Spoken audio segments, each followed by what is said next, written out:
Bonjour, bonsoir, ça dépend du moment où vous êtes. Je vous souhaite la bienvenue dans ma vidéo et aujourd'hui, c'est un jour très spécial parce que je vais vous parler d'un film gabonais qui est un héritage de notre pays. C'est l'un des premiers films gabonais. Il s'agit tout simplement de La Cage. Mauvais début. Mais ça s'arrangera au fond, c'est un brave type. Seulement, il aime pas les étrangers. Qui est l'étranger ici? Lui ou moi? Oh, avec des raisonnements comme ça, tu vas pas en tirer grand-chose. Nous sommes dans les années 60, plusieurs pays du monde ne font qu'évoluer dans le cinéma. Le monde est suspendu aux lèvres du cinéma américain avec des films comme Psychose d'Alfred Hitchcock. L'Inde nous fait danser.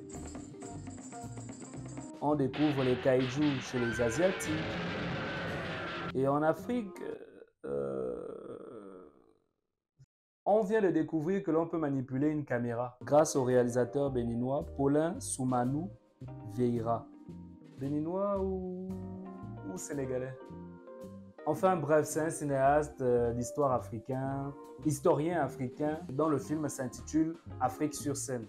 Arrête de tourner autour du pot. Et le Gabon dans tout ça? Eh bien, on n'a aucune idée de ce qu'est le cinéma au Gabon. Bah voyons. Disons que nous venons à peine de fêter notre indépendance du 17 août 1960 et on n'a pas vraiment la tête à penser à ces choses futiles qu'est le cinéma. De toute façon, d'ailleurs, on n'a même pas encore une télé. Bien que nous avions déjà notre propre chaîne de radio depuis 1959, la télé ne sera sur pied qu'en 1963, date à laquelle La Cage sortira. C'est-à-dire que même les films américains ne nous sont même pas encore connus, tels que James Bond ou encore le tout premier Tarzan.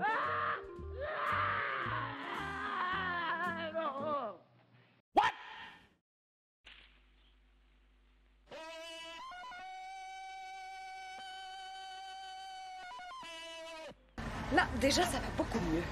On était plus dans le domaine scientifique, politique, économique ou encore religieux, dont le dernier a cartonné le plus. L'un des premiers Gabonais qui a commencé à s'initier dans le cinéma, c'est un figurant dans le film que j'ai cité plus haut, Afrique sur scène.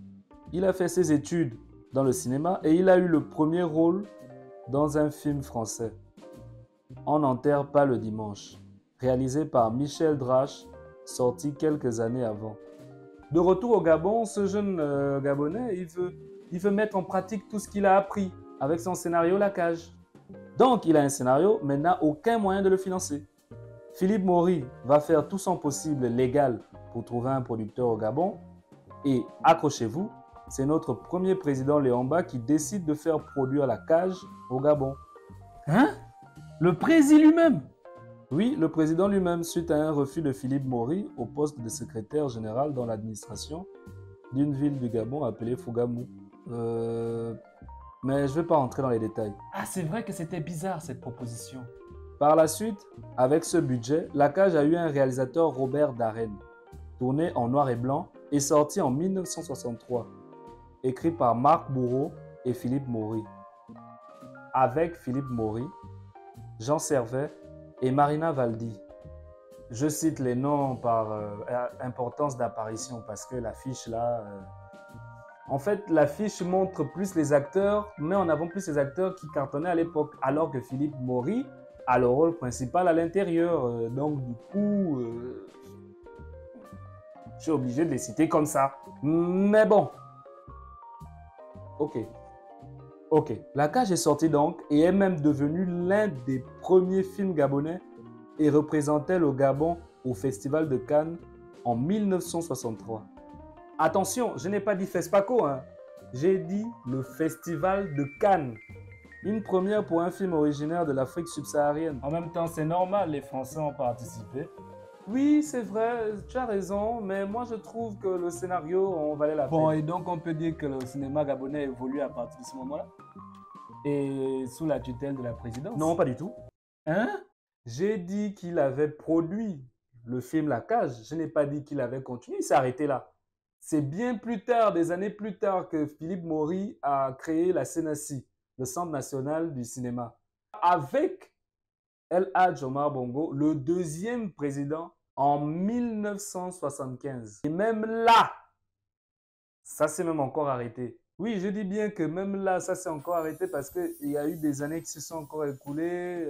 Le pays dans le cinéma a encore régressé. On a régressé encore. Alors que les autres pays africains étaient en train d'évoluer dans le cinéma. On a vu l'évolution du Nigeria, on a vu l'évolution du Sénégal, on a vu l'évolution de la Côte d'Ivoire. Donc Léon Bal a laissé tomber. Je l'ai dit, on n'avait pas la tête à ça. Ça explique sa tentative de coup d'État. On ne va pas en parler ici. Du coup, j'ai regardé La Cage. De quoi ça parle? C'est l'histoire d'un jeune Gabonais tout frais sorti de ses études de médecine en France qui revient au Gabon pour l'exercer dans son pays natal, mais aussi pour se marier avec une femme de son enfance.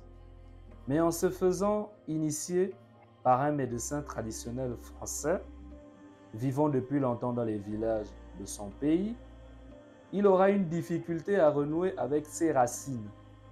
Faire la différence entre la croyance scientifique d'une part, mais aussi aux croyances locaux d'autre part, telles que Mami Wata. C'est un film pas du tout populaire, que ce soit au Gabon ou à l'étranger. Disons que c'est un film que tu dois regarder si tu veux être un réalisateur gabonais, si tu veux vraiment être dans la cinématographie et aussi pour connaître le passé du Gabon. C'est riche en images, riche par rapport à l'état des lieux du pays. Tu dois regarder ce film, du moins pour son rapport historique. Il est normal de commencer par la venue du premier président gabonais. Ça ajoute un côté solennel. J'ai aimé aussi ce renversement de rôle du médecin noir et du sorcier blanc. Ça parle d'un conflit entre deux pensées, être rationnel ou être superstitieux.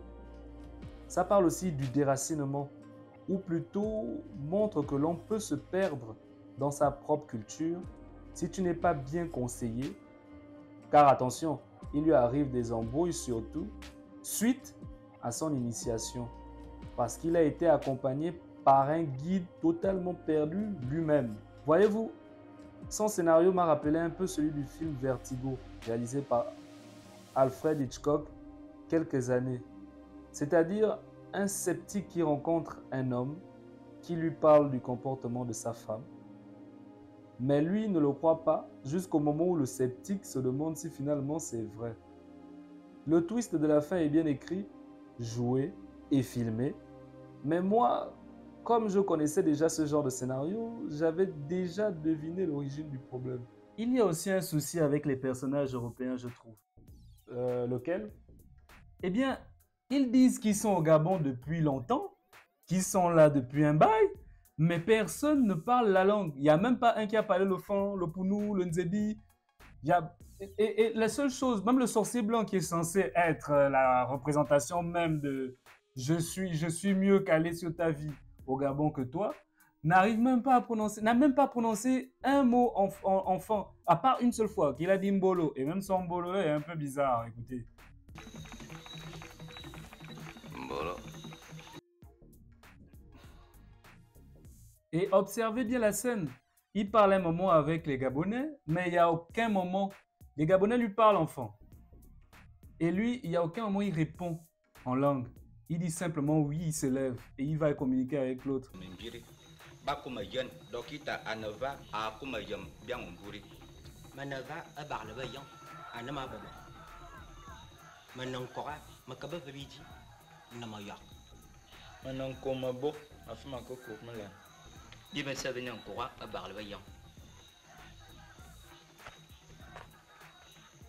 S'il ne change pas d'avis cette nuit, tu refuseras du monde à ta vaccination.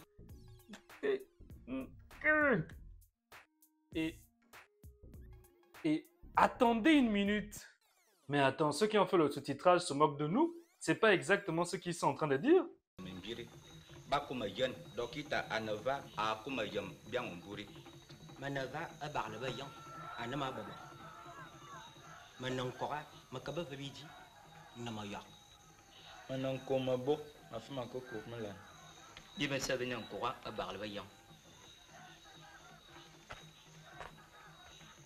S'il ne change pas d'avis cette nuit, tu refuseras du monde à ta vaccination.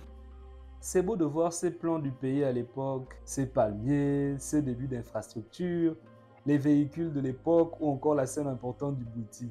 On a l'impression que c'est un très bel album photo sorti par notre grand-père. Il y a d'autres points que j'ai vus, notamment en termes de prise. J'ai vérifié dans le film. Les gros plans et les chants contre chants lors des dialogues sont très rares. Le réalisateur préfère utiliser des plans démis ensemble lors des conversations ou des plans niveau poitrine. Bon, je pense, j'ai discuté de ça avec mon enseignant en histoire du cinéma. C'est sans doute pour montrer à quel point le pays est riche en forêt, riche en cases, riche en lieux. Il veut à tout prix montrer le pays. En fait, c'est juste comme je disais au début, un album photo. C'est juste un gros plan. C'est montrer l'état du pays. Montrer la beauté du Gabon. C'est pour montrer la beauté du Gabon. Je ne sais pas si c'est aussi à cause du manque de matériel du temps ou c'est un style. Ce n'est pas mauvais parce que ça nous permet d'observer deux actions simultanément.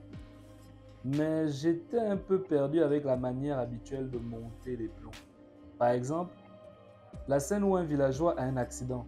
Le premier contact de Philippe avec le sorcier blanc n'a pas de gros plan.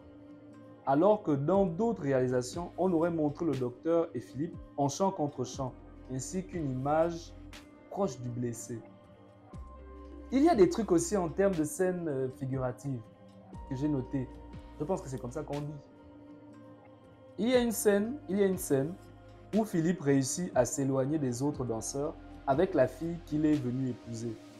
Mon prof d'histoire du cinéma avait fait un rapport avec le filet accroché à côté du passage où il s'échappe pour faire un rapprochement sur Philippe qui réussit à voir la fille tel un pêcheur et son poisson.